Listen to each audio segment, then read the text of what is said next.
नमस्कार, स्वदेश न्यूज की खास पेशकश में आप सभी का स्वागत है और आज बात करेंगे हरियाणा का रण सियासी समीकरण। मैं हूं आपके साथ राखी। हरियाणा में विधानसभा चुनाव के ऐलान के बाद सभी राजनीतिक पार्टियां तैयारियों में जुटी हैं। चुनाव की तारीखों के ऐलान के साथ ही राजनीतिक हलचल तेज है। जहां एक और 90 सीटों पर बीजेपी का प्लान तैयार है, तो वहीं कांग्रेस भी अपनी एकला चलो की रणनीति पर आगे बढ़ रही है। बीजेपी की राज्य चुनाव समिति की बैठक में सभी 90 सीटों से उम्मीदवारों के पैनल को अंतिम रूप दे दिया गया। राष्ट्रीय स्वयं सेवक संघ की सक्रिय भूमिका और उम्मीदवारों के चयन में नए चेहरों को तरजीह देने की खबरों के बीच ये बैठक काफी अहम मानी जा रही थी।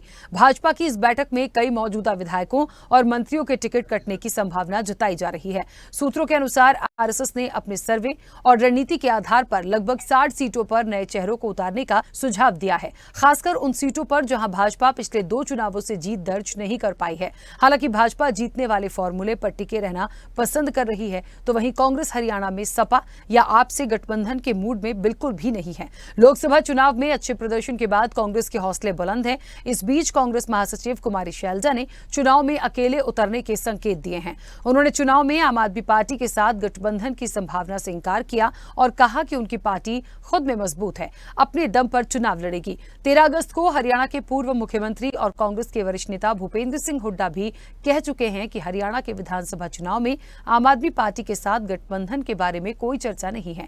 कांग्रेस खुद में सक्षम है। आपको बता दें कि हरियाणा में सभी 90 विधानसभा सीट के लिए 1 अक्टूबर को मतदान होगा और नतीजे 4 अक्टूबर को आएंगे। कांग्रेस और आम आदमी पार्टी दोनों इंडिया गठबंधन के घटक दलों में शामिल है। लोकसभा चुनाव में दोनों पार्टियों ने दिल्ली और हरियाणा में मिलकर चुनाव लड़ा था, लेकिन पंजाब में दोनों अलग अलग चुनावी मैदान में उतरे थे। उधर सपा हरियाणा विधानसभा चुनाव में इंडिया गठबंधन के तहत सीटें लेने पर अडिग है। सूत्रों के मुताबिक कांग्रेस नेतृत्व को बता दिया गया है कि अगर हरियाणा में सपा कमजोर है तो यूपी में भी कांग्रेस मजबूत नहीं है।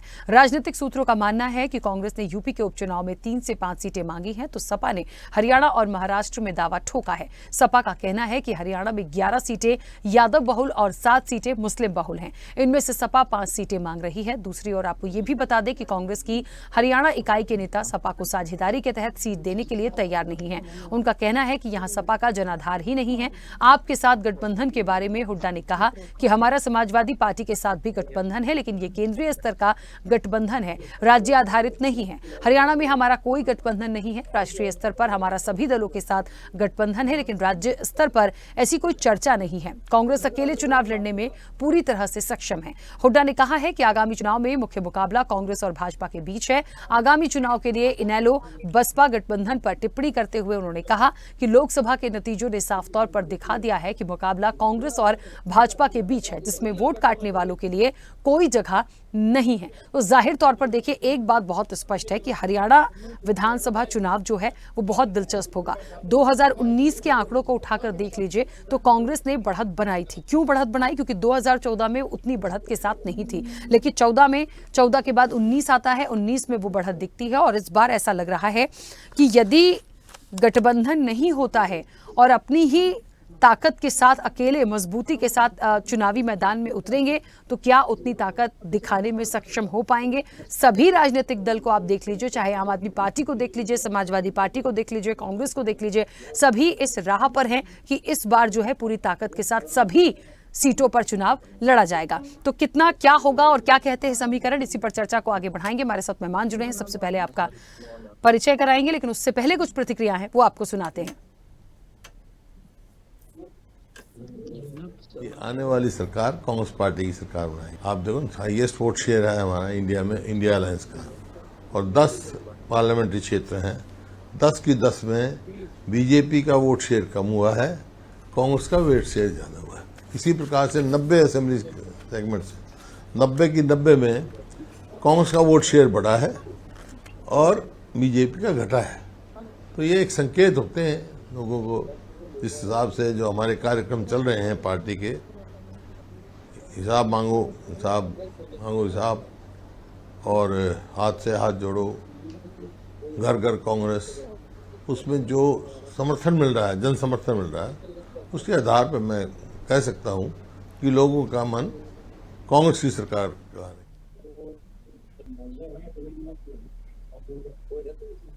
चलिए, तो क्या कहते हैं हरियाणा के समीकरण और इस बार हरियाणा के रण में क्या होगा, कौन किस पर भारी होगा, ये देखने वाली बात होगी। सीधे चर्चा पर चलते हैं। हमारे साथ मेहमान जुड़े हैं। सबसे पहले आपका परिचय करा दें। भारतीय जनता पार्टी का पक्ष रखेंगी वैशाली तोमर। वैशाली जी, बहुत स्वागत चर्चा में जुड़ने के लिए। यूथ कांग्रेस हरियाणा से प्रदेश सचिव हैं मुकेश शर्मा। मुकेश जी, आपका भी बहुत स्वागत है। और अब से कुछ देर में आम आदमी पार्टी का पक्ष रखेंगे सुखजीत पाल सिंह, उनका भी स्वागत है। फिलहाल हमारे साथ कनेक्ट नहीं है। चर्चा की शुरुआत में सबसे पहले वैशाली जी आपसे करूंगी। मेरी आवाज पहुंच रही है? जी पहुंच रही है राखी जी। वैशाली जी, क्या तैयारी हरियाणा विधानसभा चुनाव के लिए? मतलब बहुत सारे फैक्टर्स हैं। देखिए, सीएम पद का चेहरा कौन हो सकता है वो बहुत स्पष्ट रूप से सामने है। काफी बदलाव देखने को मिले थे। मुझे लगता है इसके बाद जातिगत समीकरण भी हैं, राजनीतिक समीकरण भी होंगे, कौन किसके साथ जाएगा। भारतीय जनता पार्टी की क्या तैयारी है? कोई साथ में होगा या नहीं होगा? अच्छा, एक फैक्टर जो है एचएलपी का, क्या ये इनका जो फैक्टर है जो कहा जा रहा है, ये साथ में हैं, रहेंगे? सॉरी राखी जी, बीच में आपकी वॉइस ब्रेक हो गई। मेरा प्रश्न नहीं सुन पाई वैशाली जी आप? पूरा प्रश्न सुना है मैंने। आपने लास्ट में मुझे बोला कि इसके ऊपर संशय है कि ये रह पाएंगे या नहीं रह पाएंगे, इसको जरा दोहरा दें। आपका जो गठबंधन, मैं एलएचपी के बारे में पूछ रही हूँ कि क्या इनके साथ रहेंगे या कोई नहीं रहेगा? बीजेपी बिल्कुल स्वतंत्र होकर इस पूरे इलेक्शन में होगी। जी राखी जी, सबसे पहले तो आपको नमस्कार, और मेरे साथ पैनलिस्ट प्रवक्ता भाइयों को भी नमस्कार, और साथ ही साथ जनता दर्शक जो देख रहे हैं और हरियाणा की जनता को स्पेशली मेरा सादर नमस्कार। जी बिल्कुल चुनावी मोड में है और एक महीना ही बस करीब आप समझ लीजिए कि एक महीना ही बचा है, और जनता बहुत उत्साहित है कि चुनाव को लेकर अब दोबारा से जो गलतियां पहले हुई हैं वो हरियाणा चुनाव में इस बार नहीं होने वाली है। और रही बात तैयारी की, राखी जी ये बात सच है कि बीजेपी का जो कार्यकर्ता है वो 24 घंटे मूड में रहता है, चुनावी मूड में वो जोश के साथ काम करता है, और कुछ खामियां पिछले चुनाव में जो रही वो इस पर पूरा मंथन करके, कार्यकर्ता जहां कमी रह गई उस पर सुधार करके दोबारा से तीसरी बार सरकार बनाने के मूड में है। और निश्चित मैं आपको विश्वास दिला सकती हूं कि हरियाणा तीसरी बार बीजेपी में सरकार बनाएगी, बीजेपी की सरकार बनाएगी। चलिए ठीक है, वापस आऊंगी, एक एक बार सबकी प्रतिक्रिया आ जाए। मुकेश जी, मेरी आवाज पहुंच रही है? मुकेश जी, आपकी आवाज नहीं आ रही है? मैम मेरे को तो आ रही है जी। ठीक है, चलिए अभी आपकी आवाज आई है। मुझे ऐसा लगता है, क्या कहते हैं हरियाणा के समीकरण, क्या लगता है कांग्रेस कितनी मजबूती के साथ इस बार भी है? और इस बार तो सब एकला चलो पे चल रहे हैं, किसी का कुछ सहमति बन नहीं पा रही है। तो मुझे लग रहा है सपा भी, कांग्रेस भी, आम आदमी पार्टी भी, तो क्या अलग अलग आके उतनी मजबूती से लड़ पाएंगे? मैम बिल्कुल मजबूती तो हमारी पार्टी में ही है। आज हम ऐसी स्थिति में है कि हम 75 पार जो बीजेपी ने कहा था वो कांग्रेस सच करके दिखाएगी 2024 के विधानसभा। मैं आपको यही बताना चाहूंगा मैम, आज हमारा जो कार्यकर्ता है, आप ये देखिए कि हम अगर आप देखेंगे बीजेपी के पास एमपी चुनाव में कैंडिडेट नहीं थे, उन्होंने कांग्रेस से कैंडिडेट चुराए, उनके ऊपर ईडी का दबाव बनाया, तो जाके इन्होंने अपने कैंडिडेट इकट्ठे करे। 10 में से 5 कांग्रेस के कैंडिडेट थे, इनके पास अपने कैंडिडेट ही नहीं है मैडम। आज भी अगर आप बीजेपी की बात करोगे, ये कह रहे हैं तीसरी बार, इनको ये नहीं पता इनका चीफ मिनिस्टर चुनाव कहां से लड़ेगा। रोज एक नई खबर आती है कि वो तो नारायणगढ़ से लड़ेंगे, वो लाडवा से लड़ेंगे, वो करनाल से लड़ेंगे। इनको अभी अपने मुख्यमंत्री की सीट ही डिसाइड नहीं हो रही। ये हाल है बीजेपी का। अनिल विज जी आपके सामने, इनके सीनियर नेता, उनको कैसे साइड किनारे कर दिया इन्होंने। यहाँ तक कि एक लिस्ट में नाम नहीं डाला, वो दिल्ली गए, वहां जाके उन्होंने लिस्ट में नाम डलवाया। उनकी इतनी बेकदरी कर रहे हैं ये, उनको किसी मंत्रालय में नहीं रखा गया। तो फूट तो बीजेपी के अंदर बहुत ज्यादा हुई है, जो सड़कों पर आ रखी है। इनके जो पुराने नेता हैं वो तो हाशिए पे चले गए हैं, आप देख सकते हैं। तो बीजेपी का मुझे नहीं लगता कि अगर वो चौंकाने वाली बात नहीं बता रहा मैडम, वो 10 सीटें भी मुश्किल से ले जाए, अगर वो पार कर दें 10 सीटें भी बहुत बड़ी गनीमत होगी। मेरे को नहीं लगता कि वो 5 या 7 सीटों से ज्यादा कहीं फाइट दे। लेकिन अपन ऐसे कैसे कह सकते हैं, क्योंकि मुकेश जी देखिए ना, 2019 में कांग्रेस 31 सीटें थी, बीजेपी 40 सीटें आई। इस बार आप कह रहे हैं 10 भी ले आए तो बहुत बड़ी बात है, इतना गैप कैसे? हाँ जी मैम, इनकी एंटी इनकम्बेंसी देखिए ना, इनके विधायकों ने करा क्या है। इनको मैम, इन्होंने जनता को परेशान करने के लिए पीपी पहचान परेशान पत्र कर दिया। निगम के अंदर इनकी दलालियां, मैडम इनके दलाल होते हैं निगम में। आप देखिए कि अगर आपने काम करवाना है तो आपका काम नहीं होगा, काम होगा तो दलालों के थ्रू होगा। इन्होंने दलाल जो मतलब मीडियोटर टाइप के लोगों को इन्होंने बहुत बढ़ावा दिया है हरियाणा में। आप आज निगम के हाल देख लीजिए पूरे अम्बाला। अगर मैं अम्बाला की भी बात करूं, अगर मैं पूरे प्रदेश की बात करूं, आप बताओ फरीदाबाद के क्या हाल है, बड़े बड़े शहरों के, गुड़गांव के क्या हाल है। अम्बाला में 1 घंटे की बारिश होती है मैडम, 7-7 दिन पानी नहीं उतरता। ये हालात है, ये हालात इन्होंने बीजेपी ने कर दिया। हमें 20 साल पीछे धकेल दिया आज हरियाणा को। ठीक है, चलिए मुकेश जी वापस आती हूँ। देश का बेड़ा गर्क कर दिया। ठीक है, चलिए वापस आती हूँ। सुखजीत जी, आवाज पहुंच रही है मेरी? हाँ जी मैडम। सुखजीत जी, 90 सीटों में से इस बार तो मुझे ऐसा लग रहा है आम आदमी पार्टी भी कह रही है कि पूरी 90 की 90 सीटों पर अपने कैंडिडेट उतारेगी। बिल्कुल मैडम, हमारा 90 के 90 सीटों पे हमारी पार्टी खुद ही चुनाव लड़ेगी। क्या तैयारी है और हरियाणा को भेद पाना आम आदमी पार्टी की तरफ से कितनी बड़ी चुनौती मानते हैं? मैडम हमारे लिए कोई चुनौती नहीं है। आपने पंजाब का इलेक्शन देखा होगा तो बड़ी बड़ी पार्टियों का दावा था, सर्वे सब बता रहे थे कांग्रेस जीतेगी, अकाली जीतेंगे। ऐसे ही जो चुनावी तैयारी हमारी हरियाणा में हो चुकी है, उस हिसाब से जैसे अंदर अंदर से आम आदमी पार्टी की सरकार ने पंजाब में सरकार बनाई है, ऐसे ही हम हरियाणा में सरकार बनाने जा रहे हैं। ये जितने भी कांग्रेस या बीजेपी बड़े बड़े दावे कर रही है, ये सब दावे इनके फेल होने वाले हैं। ठीक है, चलिए क्या मानते हैं लगभग कितनी सीटें आ सकती हैं आम आदमी पार्टी की? मैडम हमारी 90 में से 80 सीटें आएंगी। सर 80 सीटें आपकी आएंगी तो पिछली बार 40 तो बीजेपी के पास थी, 31 कांग्रेस की थी, तो मतलब बीजेपी कांग्रेस बिल्कुल जीरो हो जाएगी। आपने पंजाब का रिजल्ट देखा था, 117 में से 92 सीटें आई थी। सर लेकिन हरियाणा के समीकरण, मैं ये नहीं कह रही हूँ, ठीक है एक फैक्टर काम करता है, जातिगत समीकरण, राजनीतिक समीकरण सब कुछ चलते हैं, लेकिन बिना गठबंधन के एक तरफा इतनी बढ़त ले जाना इतना आसान भी नहीं होगा। मैडम हमारा गठबंधन हो चुका है, इसलिए हम 80 सीटें जीतेंगे। हमारा गठबंधन हरियाणा की जनता के साथ हो चुका है। जनता ही चुनाव करवाती है, जनता ही चुनाव लड़ती है, नेता नहीं। नेता का तो सिर्फ चेहरा होता है। और आज तक सभी हरियाणा वासियों ने, जनता ने सबको देख लिया है, बीजेपी को भी देख लिया, कांग्रेस को भी देख लिया है। इसलिए अब जनता का मूड बन चुका है कि वो आम आदमी पार्टी की सरकार बनाने जा रही है। ठीक है, चलिए वैशाली जी, यहाँ तो झाड़ू पूरी तैयारी में हरियाणा में सफाई करने के लिए। वो इनकी झाड़ू जो है, माफ कीजिएगा, वो इन्हीं की पार्टी को सिंबल को लगने वाली है, तो इतने विश्वास के साथ ये इसलिए बोल रहे हैं। और साथ ही साथ मैं मुकेश जी की बात का जवाब देना चाहूंगी कि इन्होंने कहा कि हमारे मुख्यमंत्री की सीट घोषित नहीं है, रोज नई नई खबरें आती हैं, तो वो सिर्फ खबरें हैं आप लोगों के लिए। ठीक है, हमारी पार्टी को क्या करना है और कहाँ चुनाव लड़ना है हमारे कैंडिडेट को, वो पहले निश्चित है और आपको बताया जाए और सही बात आप तक पहुंचाई जाए, ये हमारा दायित्व नहीं है। वो आपका काम है कि आप खबरों पर ध्यान दें या किस तरह से पता करें, वो आपका काम है। रही बात मुख्यमंत्री की और कौन चेहरा होगा कौन नहीं चेहरा होगा, जनता अच्छी तरह से जानती है कौन चेहरा है, बीजेपी का प्रत्येक कार्यकर्ता जानता है और बीजेपी पूरी पार्टी जानती है कि क्या चेहरा है, कौन कहां से लड़ने वाला है। रही बात अनिल विज जी की, हमारे अनिल विज जी खुद एक पार्टी है, खुद बीजेपी है।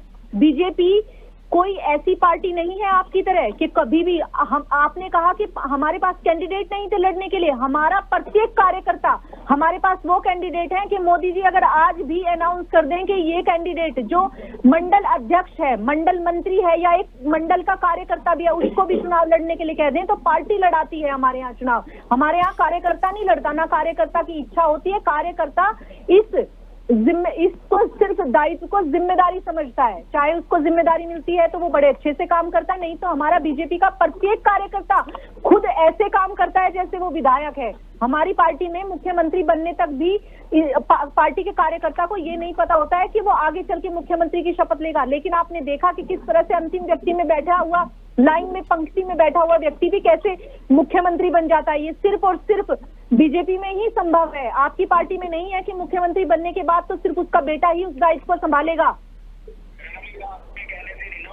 हमारे कहने से क्यों? ये तो सबको दिखाई देता है। आप बताएं, आपकी पार्टी में हुड्डा जी किसी और का नाम लेते हैं अपने बेटे के अलावा? मुकेश जी पहले इस बात को क्लियर करें, आपकी पार्टी में हुड्डा जी किसी और को कैंडिडेट मानते हैं? रंजीत चौटाला बीजेपी का कार्यकर्ता नहीं था मैडम जी। कार्यकर्ता को आपने समझा क्या हुआ है? कार्यकर्ताओं को तो आपने कहीं तवज्जो नहीं दी। कार्यकर्ता को तो हमने टिकट दी दिव्यांशु पुत्री राजा को, यूथ का लड़का 31 साल का, खट्टर जी के पसीने निकाल के रखे। कार्यकर्ता तो हमने दी है। आप कह रहे हो कार्यकर्ता, कौन सा कार्यकर्ता है आपका? सुनील जिंदल आपके कार्यकर्ता नहीं, आपके अशोक तंवर कार्यकर्ता नहीं, रंजीत चौटाला जी कार्यकर्ता नहीं। आप कह रहे हो आज आपका कार्यकर्ता हाशिए पे है, सोया हुआ है घर पे। कहाँ है आप बताओ? बड़े बड़े स्लोगन थे मोदी जी हमारे। मुकेश जी मुझे बताइए, सीएम पद का दावेदार कौन हो सकता है? कांग्रेस से सीएम पद का दावेदार कौन हो सकता है? इन्होंने तो नायब सिंह सैनी को प्रोजेक्ट किया है। क्या तो हुड्डा जी को बताएंगे या उनके? मैडम हमारी पार्टी में लोकतंत्र है मैडम। विधायक बताएंगे कि सीएम का चेहरा कौन है। हमने तो पहले दिन से कह रखा है, जो जनता का मूड है जनता बताएगी। हम और आप कौन होते हैं बताने वाले मैडम? जो विधायक जीते जाएंगे उनसे पार्टी हाईकमांड डिसाइड करेगी कि सीएम कौन होगा। मैं और आप क्यों डिसाइड करें? इनकी पार्टी में जिस विधायक को टिकट भी नहीं मिली होती है उसको वो अनाउंस कर देता है मैं डिप्टी सीएम होऊंगा, और इनकी पार्टी में सिर्फ पिता का पुत्र ही मुख्यमंत्री बन सकता है।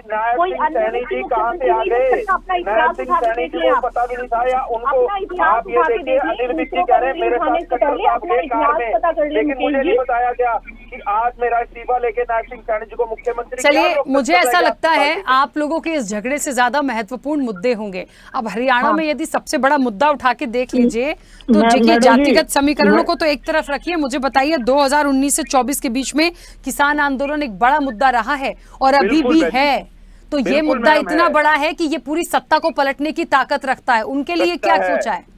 मैडम जी एक एक करके बोलिए पहले, ठीक है? पहले 8 महीने से हमारा हाईवे बंद करके रखा हुआ है।